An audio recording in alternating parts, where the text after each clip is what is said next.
My peoples.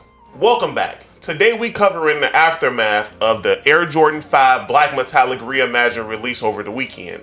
And is this a sign that Nike has restored the feeling of the early 2010s?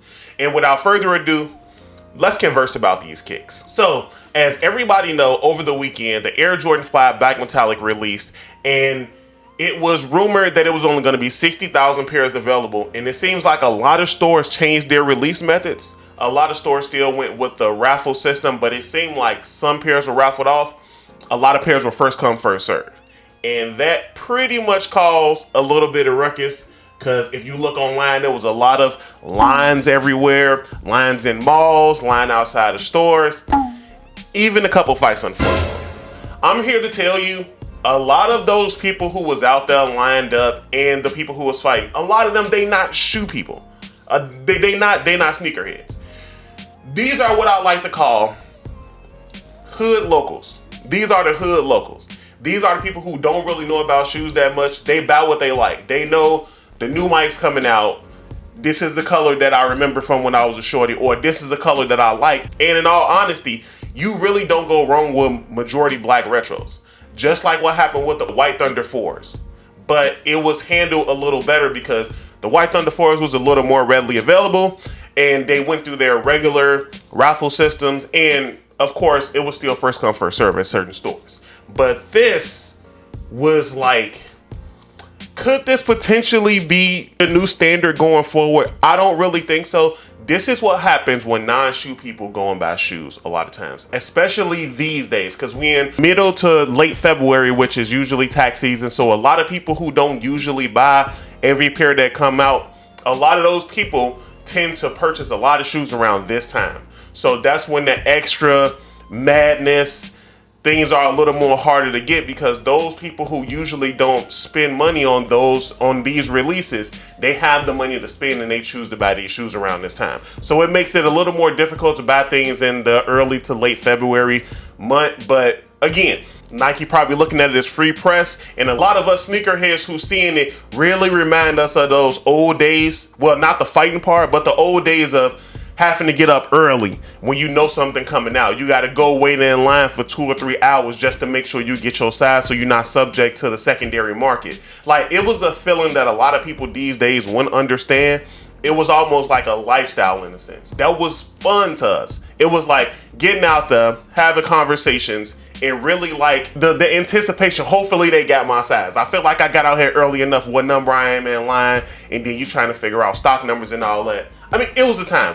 But this is really, to me, this is all hood locals. This is hood locals. And again, this is one of those hood staples. The Black Metallic 5, again, just like the White Thunder 4s, hood staple. So everybody and their mama was going to want this shoe. Everybody and their mama was going to try to get their hands on this shoe. So for all of the regular sneakerheads outside of raffles and everything, if you thought you was really finna walk in the store and be able to find this shoe, it wasn't happening.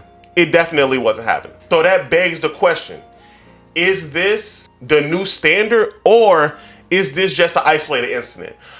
I really don't have the answer to that right now, especially with them like messing with the stock numbers of a lot of these pairs. So it may not be as hectic, I don't think, but it's gonna be scarce for a lot of these shoes that's coming out. They already did it with the Bread 1s, and now we're seeing it with the Black Metallic 5s, and these were the more readily available ones. The interesting thing is what's going to happen with the Black Toe 1s. Me personally, I felt like the Black Toe 1s wasn't really hyped up at all, really. And if you look at the history of the Black Toe 1, the last Black Toe 1s sat around. Nobody was really mad. Now, the Black Toe 1s started seeing like a spike in price after, like, I want to say 3 or 4 years after they released. And a lot of other Jordan 1s around that time sat around too. But for some strange reason, the Black Toe 1s like really don't really get that much hype when they come out. Like, I believe that maybe the Bread toes kind of stole the Black Toe shine, and people kind of went more towards the colored toe shoe versus the back panel being colored. You can argue it's different with like something like the Mocha 1, but I think it's the Black Toe specifically is really secondary when it comes to all of the OG Jordan 1s, in my opinion. And I believe even Nike thinks so too, because why would you release somewhat of a quote unquote high profile shoe right after arguably one of the most iconic Jordan 1s ever. The most popular one. People will argue the Bridge or the Chicagos, but one thing they won't argue is the Black Toes. So it's almost like Nike themselves are even treating this like a side chick / redheaded stepchild. Like, why even put it that close? It's like you giving people a reason to not care about their shoe because it seems like you don't care either. But hey, just my thoughts. I think it make a lot of sense because when you look at the history of this shoe, nobody really cared that much when they released the last couple times. But back to these 5s. Do I think that they're going to be more available? Yes. But the thing is, I think stores are not going to get as many restocks as they usually got with other shoes like last year.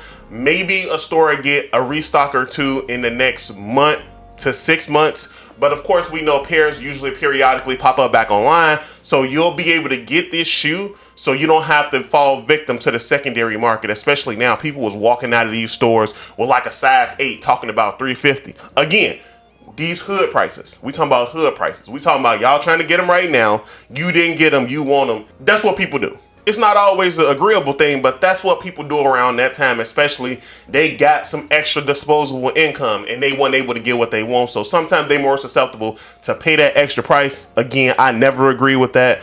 But hey, that's people. I think this is an isolated incident. I really do. But I don't think it'll get this bad. I think the lines and everything, if they stay on this path, the lines are going to come back probably. But I don't think it'll be as bad as it was over the weekend. But let me know what y'all think. I just really wanted to cover this because I felt like this was like a big deal. It was like crazy. It was all over the internet all weekend. Were y'all able to cop? Are y'all subject to the secondary market? And how much are you willing to pay for this shoe if you wasn't able to get it? And are you willing to wait out this storm of hype and hood hype in order to get your hands up on this sneaker? Let me know your thoughts in the comment section below. And as always, remember to like, share, subscribe, and I'll see y'all in the next video. Peace.